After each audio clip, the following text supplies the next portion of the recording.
Well, here we are with an unexpected part 5. Actually, now that I think about it, there'll probably be a part 6 where we actually test.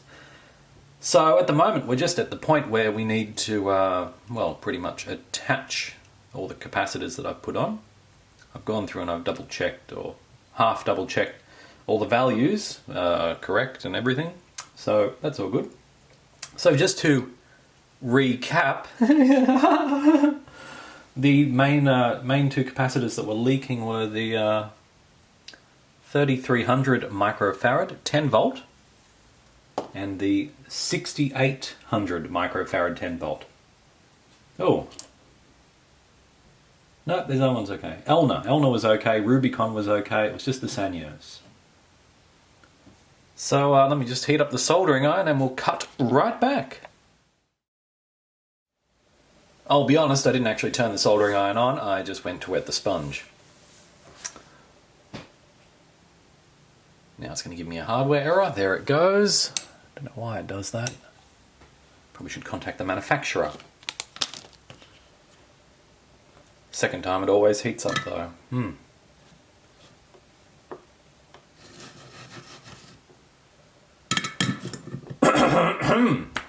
Pardon me, just had some milk for breakfast, along with a couple of slices of toast.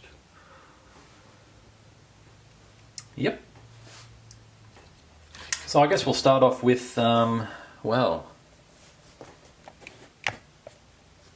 any of them really. There's a whole heap of them.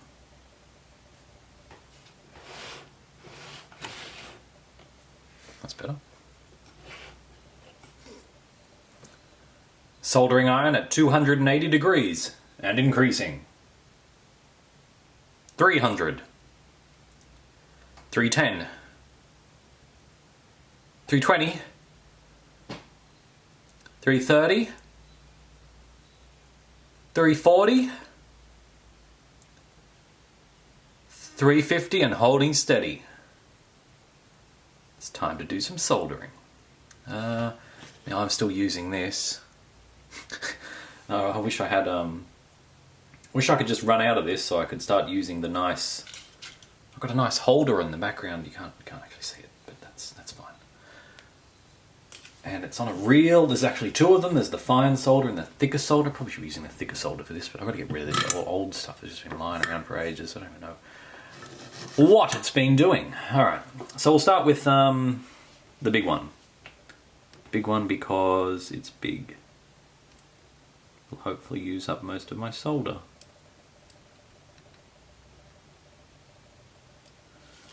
Now one thing I do want to make sure is that it's sitting flush.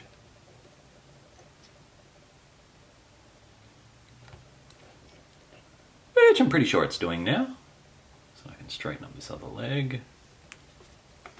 Make it look a bit more factory. Yeah, right. Nothing factory about this.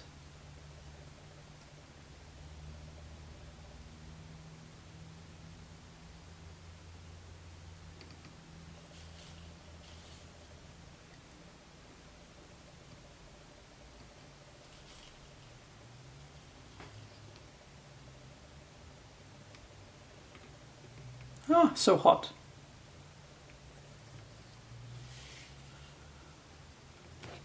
Let's have a look at that. That's sitting nice and flush on the board.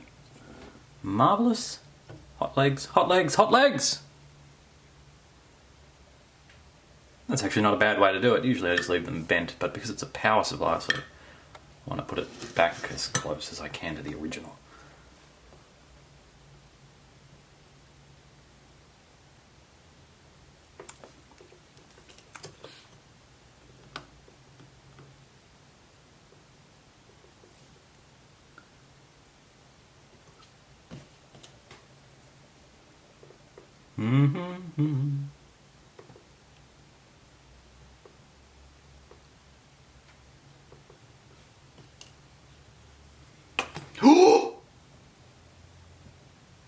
No!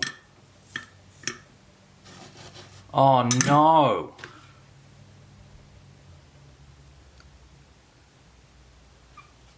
I just melted the front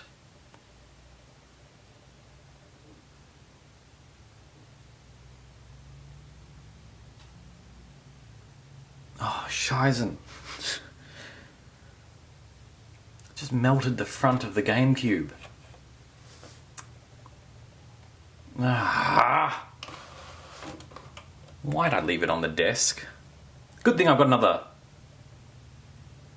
Well, actually, I guess that one was the one I was going to replace the top casing on with a Viper case. So okay, that works fine. Just melt it. I'll put a Kirby sticker on top of it. That fixes everything. Kirby's pretty good in that respect. And eating things. Oh, that one's not in very well. There we go.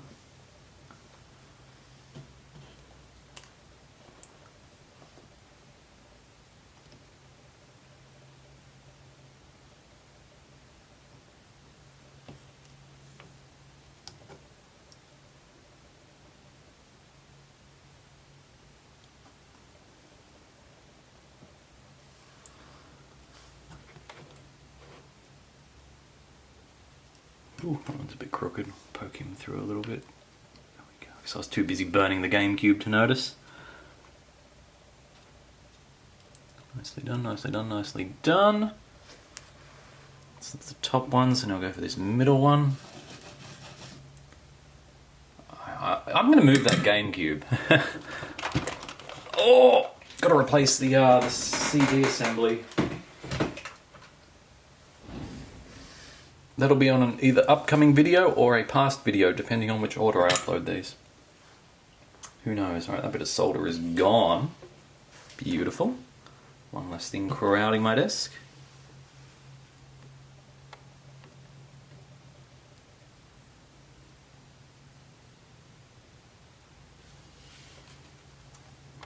Where is that capacitor on the other side? There he is.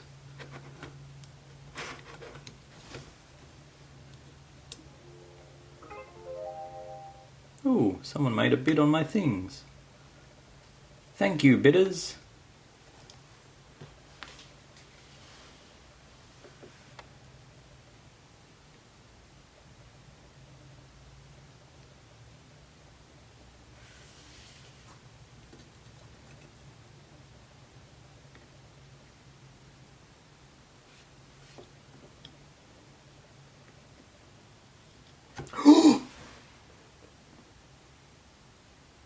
Oh!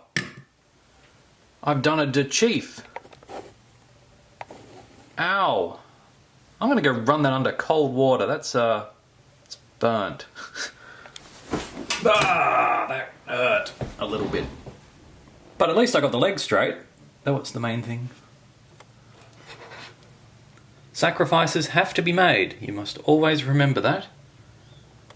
For the sake of repairing old consoles. Obviously don't risk your life, it's not worth it. I would sooner put this in the bin than give up my life, but a small burn I can live with. Ow, ow, ow, ow, ow, ow. Alright, so we've done the top bit of the board, so we can go get some clippers. Nail clippers. There they are. Make them nice and short so they don't poke through the mylar and kill everyone. Which would be very bad for me.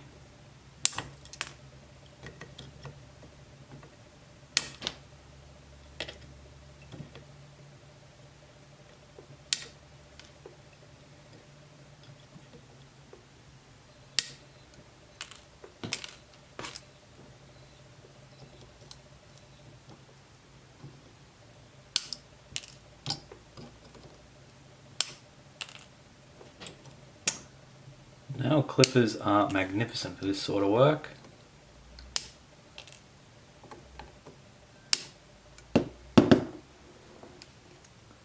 Alright, so that's the top half of the boards, and we're going to do the other half, which involves that that one there. Okay. I wonder if I can... Oh yeah! Can I ever? So these are the little ones.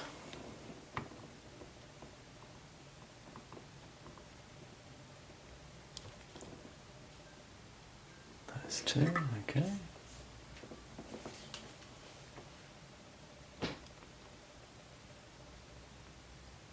Is it a bit of my thumb on the soldering iron?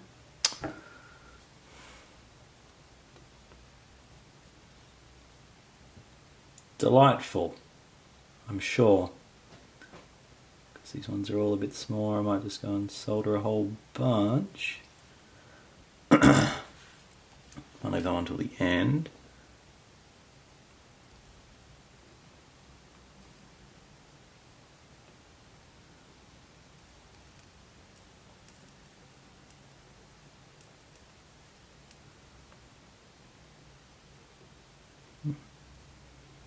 What's going on with this one? Doesn't want to take.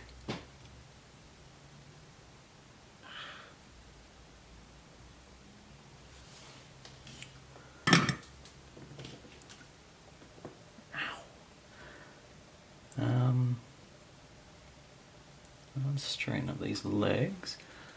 Make sure this one's as flat on the board as it can be.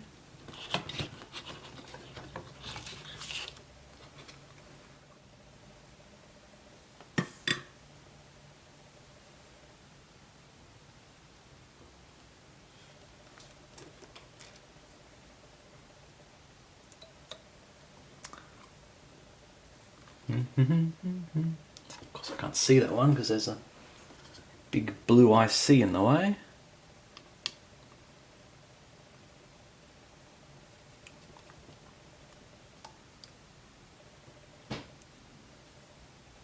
What was this one? Oh, that's that one, okay.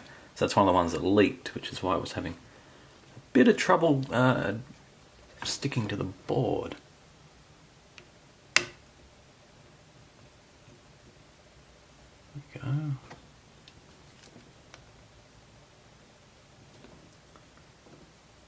going to touch that one yet. Need more solder.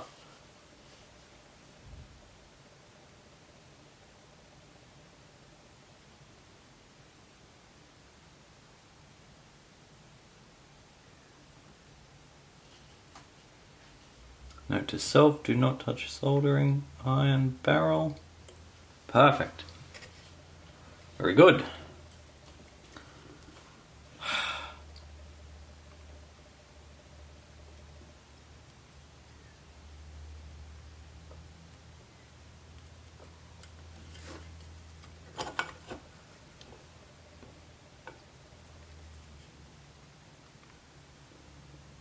Good enough. Yeah, I half-assed that one. You shouldn't do the same.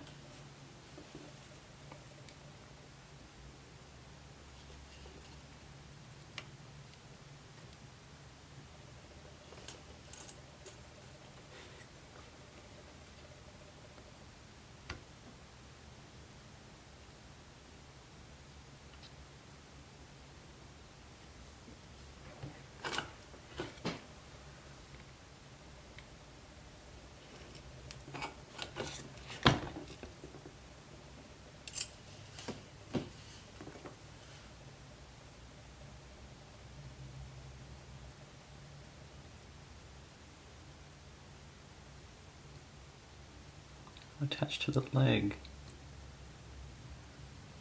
Not the bloody iron. I don't want it on the iron. If I want it on the iron, I just feed the solder into the tip.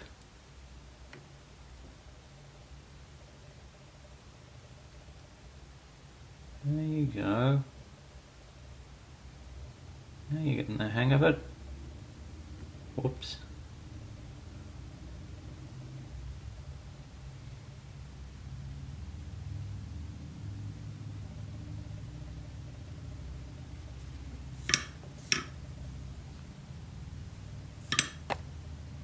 Sorry, camera.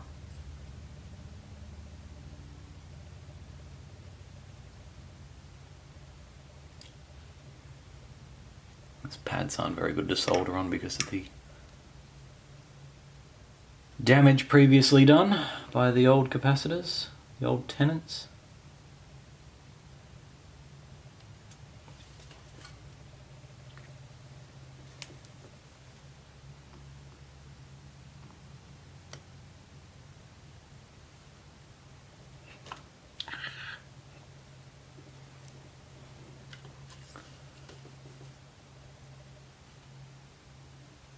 Got to admit, I don't have the steadiest hand today.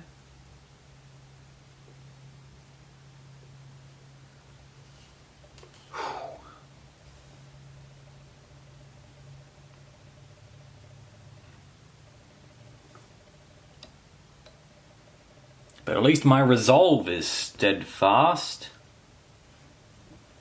Okay, so one more, and it's the really tall one, so I want to make sure I get this one on very nicely. So those ones are all in pretty well. It's just Biggie Tally, as we call him. Biggie Tally, the capacitor. So this must be the negative side, yep. So it's going into the ground.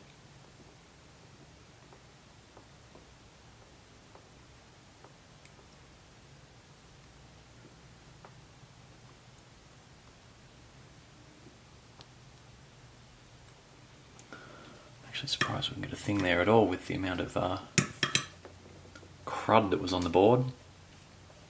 I mean, that's the one that had the dry joint, so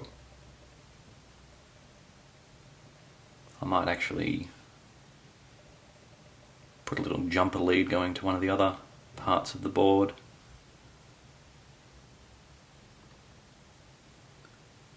Just to be sure.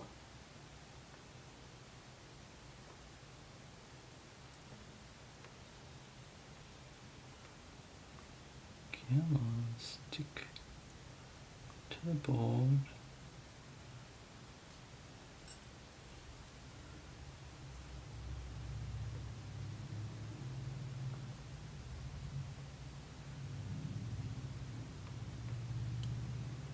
Wow, that one, it's a big blob of solder now. Up the leg it goes. Does not want to stick. So I can just wire this to this guy, although I need to sort of secure it, so I might have to get out. Do I even have a hot glue gun anymore? Could be a problem. I can see that this pad is also ground. So if I can cheat...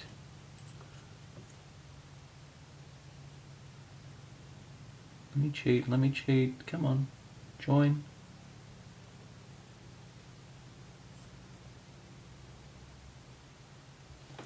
Yeah, I'm making a mess there. Get out the desolder braid. Fix everything like it was new. Again.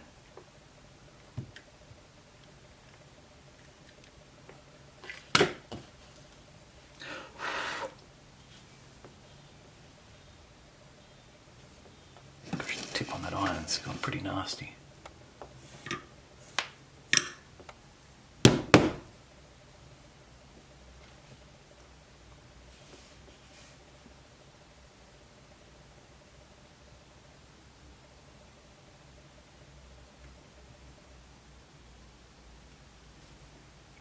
Now it's joined with there. This one, it would be really nice if I could just get it to join the board. Yes, yes!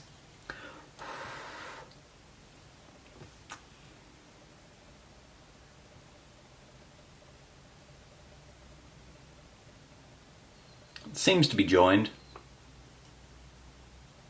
Knowing what I know now, I should probably reflow some of these ones that are nearby.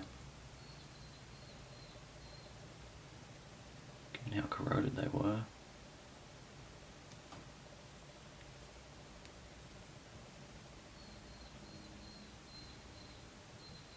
Okay, one's enough. Curious if this even works, aren't you? I know I am. Let's clip some more legs.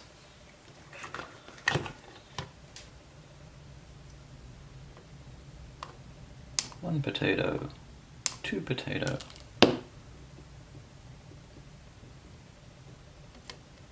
Three potato. Four? Or is it more?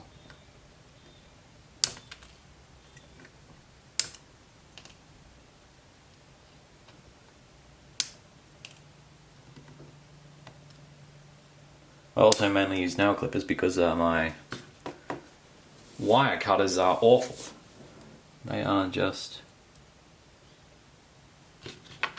do look to be attached pretty well. Where the hell did that just go?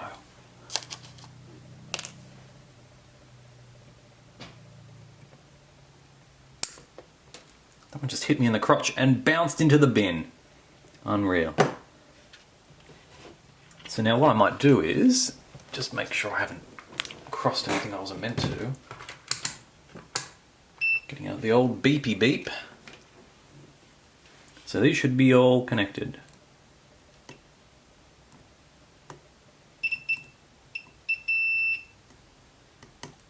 Mostly connected.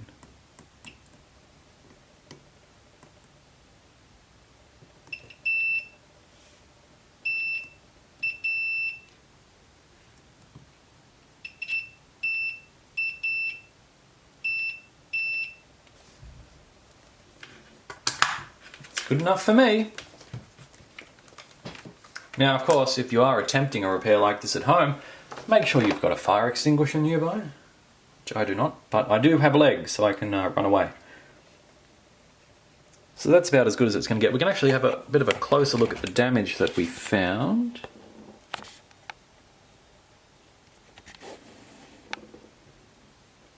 Around that area, you can see the PCB is a bit damaged, but there is continuity between the pins. I just hope it's enough.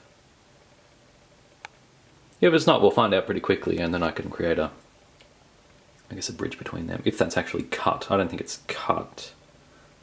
It's close, but it's not. And you can see there the other leg is now joined to that. These little silver things are very handy, I suppose. I don't know, not quite sure why they're there. I mean, on there for something like that, it'd be for grounding, but for somewhere up like here, I don't quite know. I mean, it shows the circuit, but I don't know why it's exposed. It's a bit of an oddity. Then again, I don't exactly understand circuits. All right, let's get it back together right now.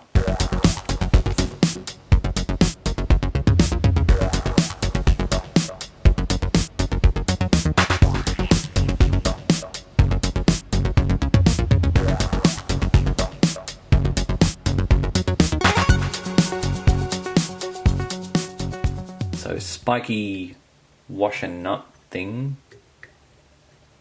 was on first. Then we had little groundy thing, and finally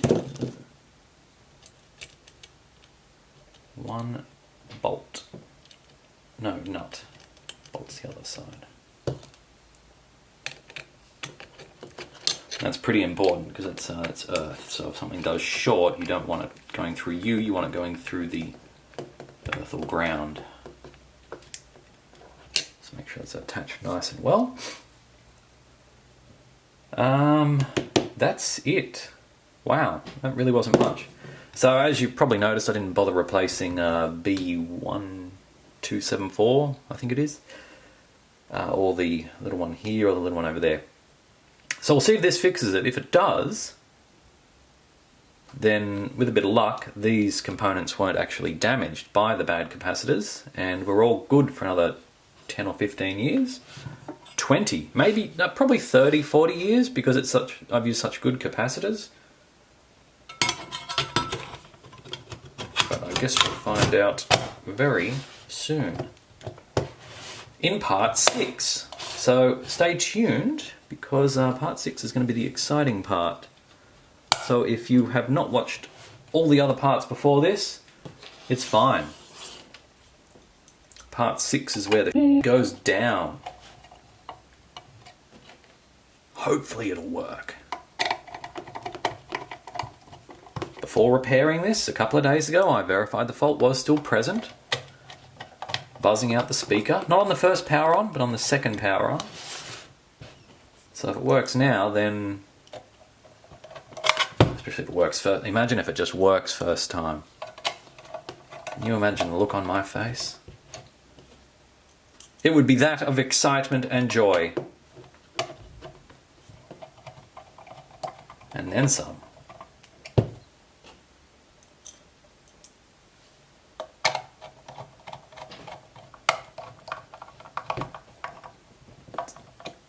Good to know I still know where all the screws go. Alright, so good old SPS-35JU. Let's see how repaired you actually are.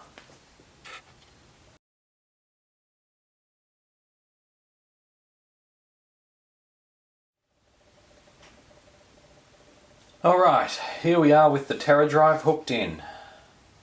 Haven't connected a monitor yet, because if it's going to catch fire, I'd rather it didn't catch fire to my screen as well. So here's the sending voltage to the power supply through the step-down converter. It's now 110 volts flowing into the bits of the bits. And now we activate it by pressing the button on the front of the unit. And if it's working, we shouldn't hear anything except the fan. And maybe the hard drive spinning up. And the floppy drive reading. Actually, yeah, if it does post, we'll hear those things. Also look out for flames from the hard drive and floppy drive because I replaced some capacitors there.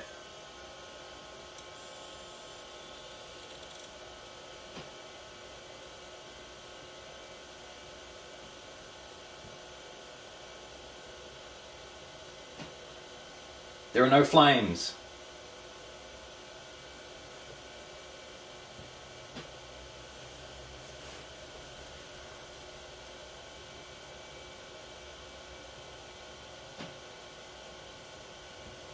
No smell of anything burning. No floppy drive access yet. It could be the XT-IDE card getting in the way though. I have no way of telling without connecting a screen. Let's power off and try again.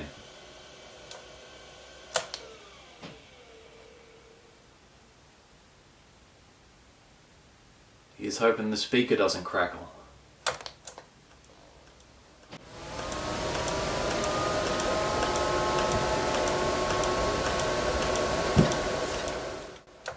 The hard drive's making a funny clicky noise. Curious.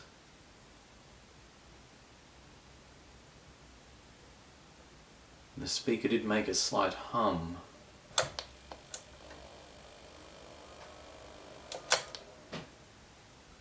Same problem seems to exist, or at least to a lesser degree. Alright, let's get a screen connected and see where that takes us. Alright, so we're getting no display still, so it's failing to post. So let's just check the voltage rails again. That's the one thing I have managed to do. So it was okay not under load. So the question is, what does it do when it's under load now? Do we get drops?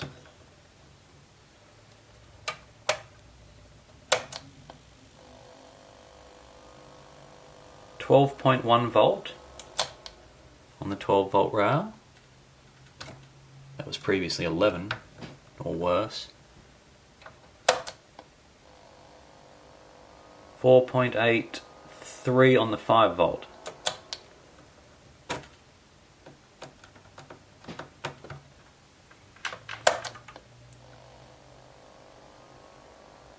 .84 on the other one, so that's margin of error.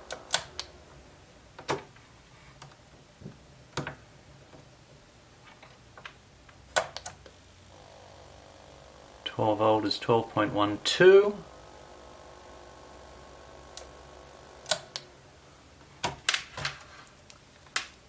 So the power supply is giving the right voltages.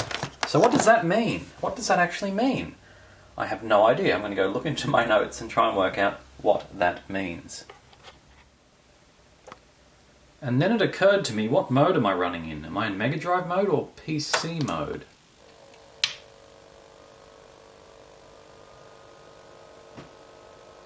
I have no idea. Where's the front plate? I was in Mega Drive mode.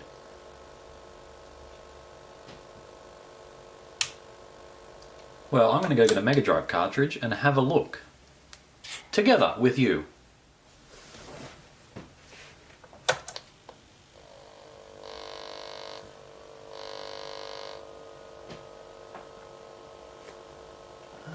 Let's see.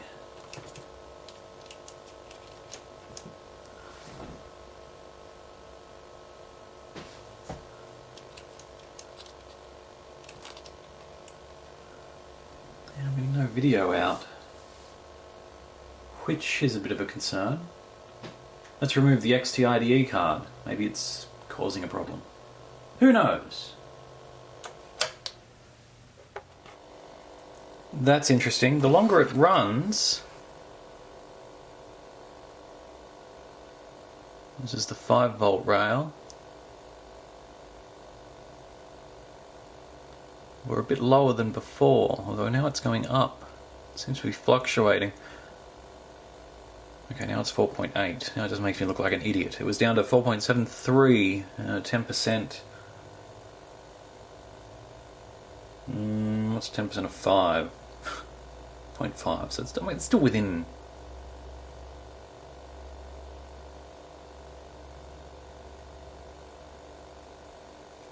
Still within...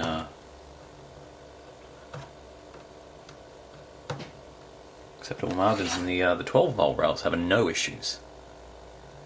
It's kicking along. 12-volt underload.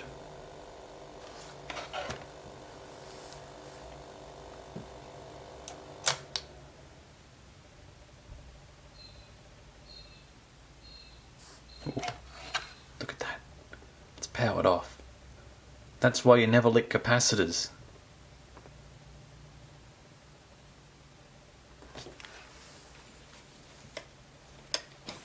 Watch how quickly it comes on.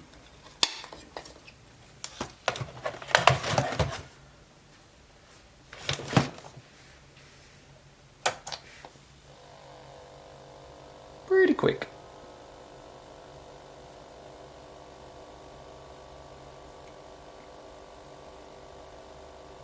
I'm pretty happy with the 12-volt rail. It seems good. Just these damn 5s.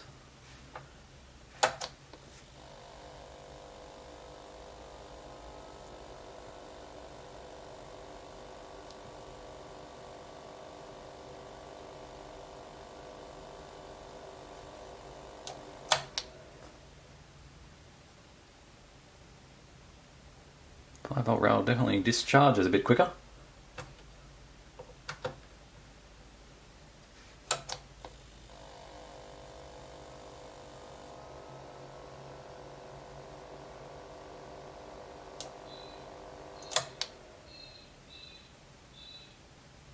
What's interesting to note is that the speaker, you can increase the volume.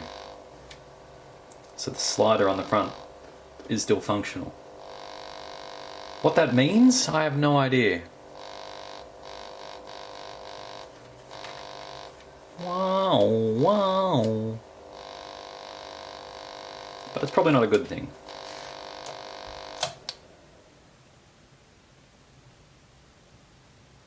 Although it does seem to be a different humming now, so...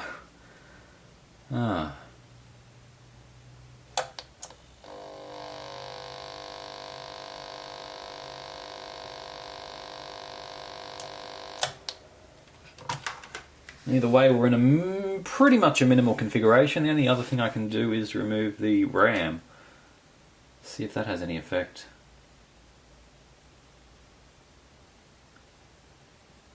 I guess I could swap in the other power supply and see what happens. Provided it's still functioning. Every day counts. Yeah, let's get that other power supply. We'll work this one out today. So we're getting post, we're getting video on the external screen with the other power supply, the known working power supply. So my question is,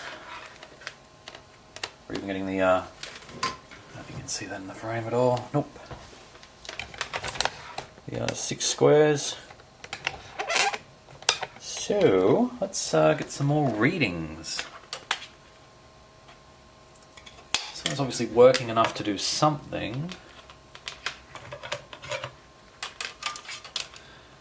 And you poke the thing and the thing anything. So 5 volt rail is giving me 5.00. 5.00.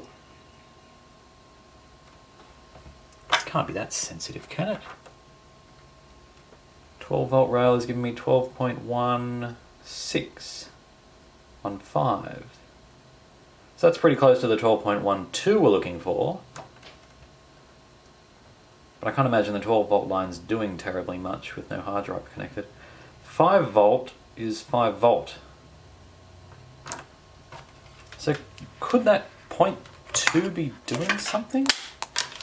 I mean, the only other way is to test the bad power supply inside the good TeraDrive. See what happens.